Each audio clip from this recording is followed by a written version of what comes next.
దేశంలో human మెటపున్యూమో virus HMPV కేసులు క్రమంగా పెరుగుతున్నాయి.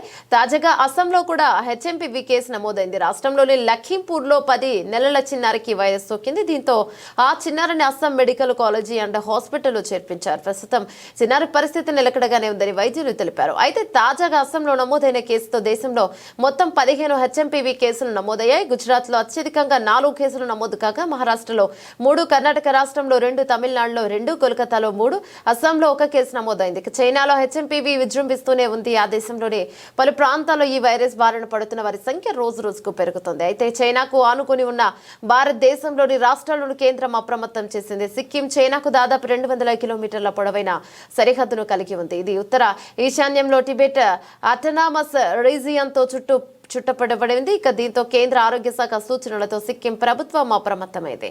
అయితే దేశంలో హెచ్ఎంపీవీ వైరస్ వల్ల ఎలాంటి ఆందోళన చెందాల్సిన పని లేదని కేంద్ర ఆరోగ్య శాఖ పేర్కొంది. నిరంతరం దగ్గు, జ్వరం, గొంతు నొప్పి, ఒళ్ళు నొప్పులు, ముక్కు కారడం, శ్వాస తీసుకోవడంలో ఇబ్బంది తలెత్తడం వంటి లక్షణాలు కనిపిస్తే వైద్యులను సంప్రదించాలని సూచించారు. హెచ్ఎంపీవీ వైరస్ కేసులు పెరుగుతున్న నేపథ్యంలో ఆందోళన చెందాల్సిన పని లేదని కేంద్ర ఆరోగ్య శాఖ మంత్రి జేపీ నడ్డా తెలిపారు. వైరస్ కొత్తది కాదని ఇంతకు ముందు కూడా అనేక కేసులు నమోదయ్యాయని తెలిపారు. హెచ్ఎంపీవీ ఇన్ఫెక్షన్ వ్యాప్తి చెందకుండా తగిన జాగ్రత్తలు తీసుకోవాలని ఆయన ప్రజలకు సూచించిన విషయం కూడా తెలిసిందే. హెచ్ఎంపీవీ వైరస్ సోకకుండా ఉండేందుకు పలు జాగ్రత్తలు తీసుకోవాలని, రద్దీ ప్రదేశాల్లో మాస్క్ ధరించాలని, బయట ప్రదేశాల్లోకి వెళ్లి ఇంటికి తిరిగి వచ్చిన తర్వాత తప్పనిసరిగా చేతులను శుభ్రంగా కడుక్కోవాలి. చేతులు శుభ్రం చేసుకోకుండా కళ్ళు, ముక్కు, నోటిని తాకడం చేయొద్దు.